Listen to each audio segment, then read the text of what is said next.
Hi friends, ఏ నౌక తయారు చేయడానికైనా 2-3 కారణాలు ఉండొచ్చు.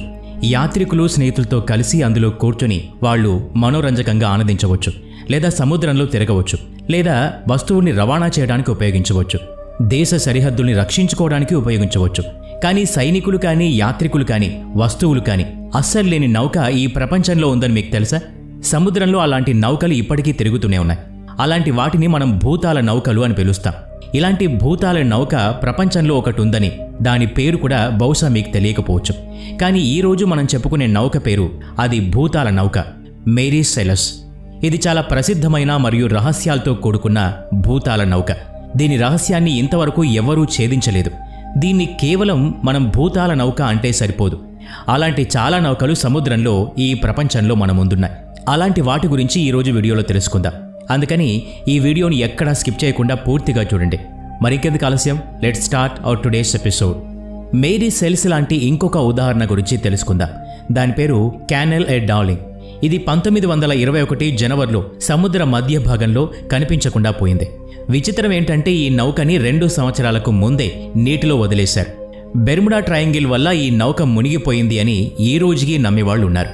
అయితే చాలామంది సముద్రపు దొంగలు కూడా దీన్ని కిడ్నాప్ చేశారని చెప్పుకుంటారు.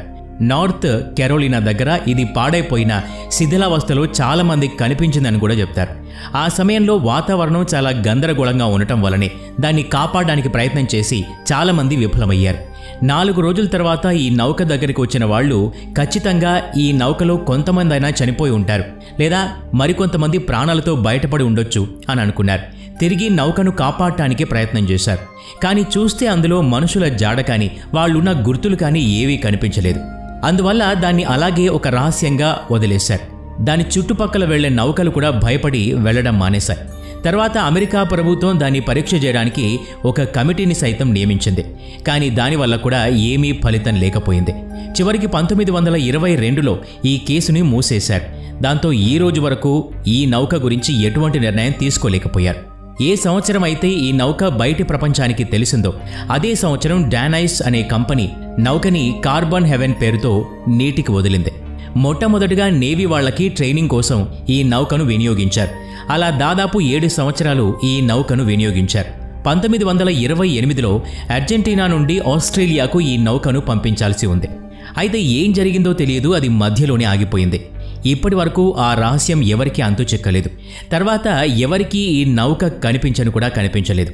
కనిపించని నౌకలు ఒక్కోసారి ఎప్పుడోకప్పుడు సముద్రంలో తేలియాటం మనం చూస్తూ ఉంటాం. కానీ 430 అడుగుల వెడల్పు గల నౌకని తిప్పడం ఒక రకంగా సాధ్యం కాని పని. యాత్రికులతో మునిగిపోయిందా అంటే వాతావరణం కూడా చాలా ప్రశాంతంగా ఉంది. మునిగిపోయేందుకు ఎక్కడా ఏ అవకాశం లేదు. అంతేకాదు ఎటువంటి అవరోధాలను ఎదుర్కొనేందుకైనా సిద్ధపడే ఇంజన్ ఈ నౌక యొక్క విశిష్టత. 22 సెప్టెంబర్ 1928లో ఈ నౌక అర్జెంటీనా నుంచి బయలుదేరింది. 8 రోజుల తర్వాత నార్వేకి చెందిన ఒక పరిశోధకుడు దీన్ని కనుగొన్నాడు. కార్బన్ హెవెన్ క్రిస్టిన్ డల్గునా నుంచి 900 మైళ్ళ దూరంలో ఉందని అతను చెప్పాడు. ఎప్పుడైతే ఇది బయట ప్రపంచానికి తెలిసిందో అదే రోజు రాత్రి పూర్తిగా విరిగిపోయిన పరిస్థితిలో కనుగొన్నారు. అయితే కొంతమంది యాత్రికులు 1-2 సంవత్సరాల తర్వాత మాత్రం ఈ కార్పెంటర్ నౌకని సముద్రంలో తిరుగుతూ ఉండగా చూశాం అని చెప్పారు. అంతేకాదు వాటి శిథిలాల్ని సముద్రం మధ్యలో చూశామని కూడా కొందరు చెప్పుకునేవారు. ఇందులో ఎలాంటి సత్యం లేదు, ఎందుకంటే వీటికి ఎటువంటి సాక్ష్యం లభించలేదు. ఈ నౌక గురించి, అందులో ప్రయాణించిన మనుషుల గురించి ఏమైపోయారో ఇప్పటి వరకు తెలియదు. అక్టోబర్ 2014లో ADL-2 అనే నౌక డెక్కు నౌకాశ్రయం నుంచి బయలుదేరడానికి అన్ని సదుపాయాల్ని సమకూర్చుకుంది. అయితే ప్రయాణికులకు అంటే యాత్రికులకు త్వరగా అర్థమైంది ఏంటంటే ఆ నౌక తన ఇష్టానుసారంగా కదులుతోంది అని. నౌకాశ్రయానికి కప్పబడి ఉన్న దాన్ని లావుపాటి తాడు, ఇనుప గొలుసులు కూడా తెగిపోవటం వల్ల దాని ఇష్టానుసారంగా కదులుతోందని అనుకున్నారు. కానీ నిజానికి అది ఎలా సాధ్యం? అంత లావుపాటి తాళ్లు, గొలుసులు ఒక్కసారిగా ఎలా తెగుతాయి? ఆ తర్వాత అది మునిగిపోయింది. కొన్ని సంవత్సరాలకు అది నీటిలో తేలటం మొదలుపెట్టింది. అందులో ఒక యాత్రికుడు కానీ, ఒక పనివాడు కానీ లేకుండా చాలా దూరం ప్రయాణించింది. అలాస్కాకు 1500 మైళ్ళ దూరంలో ఇది కనిపించిందని చాలామంది చెప్పారు. ఆ తర్వాత 2017లో నౌకను కనుగొన్నారు. అయితే అందులో ఒక్కరు కూడా లేరు. ఎవరూ లేకుండానే అంత దూరం ఎలా ప్రయాణించి వచ్చింది అనుకున్నారు. ఏది ఏమైనా నౌక తిరిగి వచ్చిందని దాన్ని తయారు చేసిన వాళ్ళు యజమాని సంబరాలు చేసుకున్నారు.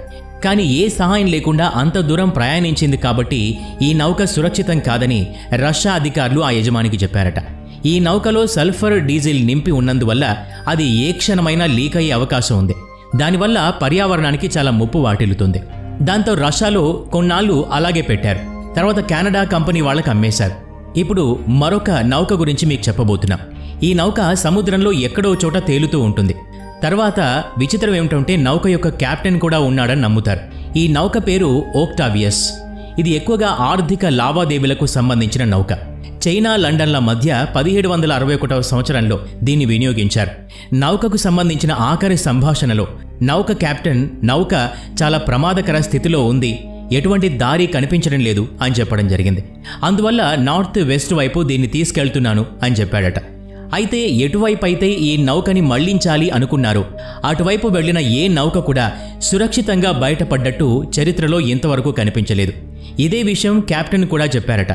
అయితే ఆ కెప్టెన్ మాత్రం నాకు ఇంతకన్నా దారి లేదు, ఆ దారిలో వెళ్లి సురక్షితంగా వచ్చి చరిత్ర సృష్టిస్తాను అని చాలా ఆత్మవిశ్వాసంతో చెప్పాడట.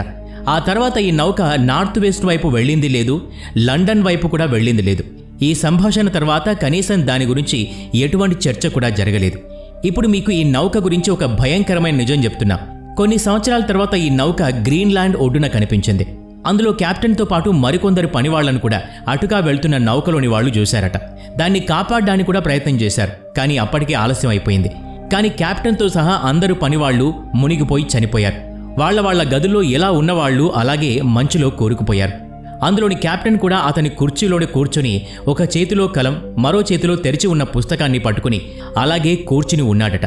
నౌకలోకి ఎక్కిన వాళ్లకి అది చూసి చాలా భయం వేసింది. భయంకరంగా కనబడుతున్న ఆ దృశ్యం నుంచి పారిపోవడానికి ప్రయత్నించారు. కెప్టెన్ చేతిలోని పుస్తకాన్ని తీసుకుని పరిగెత్తారు. దాదాపు 40 సంవత్సరాల తర్వాత జరిగిన ఈ సంఘటనతో అందరూ అవాక్కయ్యారు. ఇదంతా ఎలా సాధ్యం? ఇందులో ఉన్న కెప్టెన్ పనివాళ్లని ఇంత దూరం తీసుకొచ్చి ఇక్కడ చావు చూపించిన నౌక గురించి ఏం మాట్లాడాలి? ఆ తర్వాత అది మళ్లీ ఎప్పుడూ ఎవరికి కనిపించలేదు. అర్థం కాని విషయం ఏంటంటే ఇన్ని సంవత్సరాలు సముద్రపు అలలకు తట్టుకుని అది ఎలా నిలబడగలిగింది? పూర్తిగా సురక్షితంగా తయారు చేయబడ్డ ఒక ఏదైనా నౌక కొన్ని సంవత్సరాల పాటు అలలకి కొట్టుకుపోకుండా ఉండగల సామర్థ్యం ఉంటుంది. కానీ ఎప్పటికీ అలాగే మునిగిపోకుండా ఉండడం సాధ్యం కాదు. 1973లో ఒక నౌకను తయారు చేశారు. దాని పేరు ఆమ్వీల్డా. ముఖ్యమైన వస్తువుల్ని రవాణా చేయడానికి చాలా కట్టుదిట్టంగా తయారు చేసిన నౌక ఇది. కానీ దురదృష్టవశాత్తు సముద్రం మధ్యలోనే దాన్ని వదిలేయాల్సి వచ్చింది. దానికి కారణం అందులో ఒక పార్టీలో జరిగిన సంఘటన. దానివల్ల నౌక లోపల విద్యుత్ లోపం ఏర్పడింది. గ్రీస్ నుంచి హెడీ వెళ్తున్న ఈ నౌక అకస్మాత్తుగా మంటలు చెలరేగడంతో అలాగే మిగిలిపోయింది. ఇది 2018లో జరిగిన విషయం. అందులో పనిచేస్తున్న వాళ్ళందరినీ దాదాపు 20 రోజుల పాటు అలాగే వదిలేయాల్సిన స్థితి. తర్వాత వాళ్ళందరినీ వెతికి రక్షించారు. అయితే ఆ నౌకని రక్షించడం మాత్రం అసాధ్యం. అందుకే అలా వదిలేశారు. కథ ఇక్కడితో ముగియలేదు. ఏ నౌక అయినా కదలాలి అంటే దాంట్లో ఉన్న సిబ్బంది మిగతా సభ్యులందరూ కూడా దిశానిర్దేశం చేయవలసి ఉంటుంది. కానీ ఇందులో ఎటువంటి సిబ్బంది లేకపోయినా అది దాని దిశను మార్చుకుని యూరోప్ వైపు వెళ్ళింది. ఫిబ్రవరి 2020లో కౌంటీ కోర్ ఒడ్డున ఆఖరిగా దీన్ని చూశారు. అంతకుముందు చాలా దేశాల సరిహద్దుల్లోకి వెళ్లినట్టు గుర్తించారు. కానీ ఎవరూ దాన్ని పట్టించుకోలేదు. ఇంత తెలిసినా కూడా ఈ నౌక గురించిన ఆలోచన ఎవరికీ రాలేదు. ఇప్పుడు ఇది ఐరిష్ సరిహద్దుల్లో ఉంది. త్వరలోనే దీన్ని మళ్లీ సరైన స్థితికి తీసుకువస్తారని ఆశిద్దాం. చూశారు కదా, ప్రపంచంలో ఇలాంటి విచిత్రమైన సంఘటనలు ఎన్నో జరుగుతూ ఉంటాయి. సముద్రం మనకి పూర్తిగా అంతుబట్టకుండా ఉంటుంది. కాబట్టి ఇలాంటి మిస్టరీస్ మన దృష్టికి వస్తూనే ఉంటాయి. వీటిని నమ్మాలా లేదా అనేది మన వ్యక్తిగత విషయం. మీకు దీంట్లో ఏది ఇంట్రెస్టింగ్గా అనిపించిందో కామెంట్ చేసి చెప్పండి. వీడియో నచ్చితే లైక్ చేయండి, షేర్ చేయండి. అలాగే ఇలాంటి మరిన్ని వీడియోస్ కోసం ఈ ఛానల్కి సబ్స్క్రైబ్ చేసుకుని బెల్ ఐకాన్ మీద క్లిక్ చేయండి. నెక్స్ట్ వీడియోలో మళ్ళీ కలుద్దాం.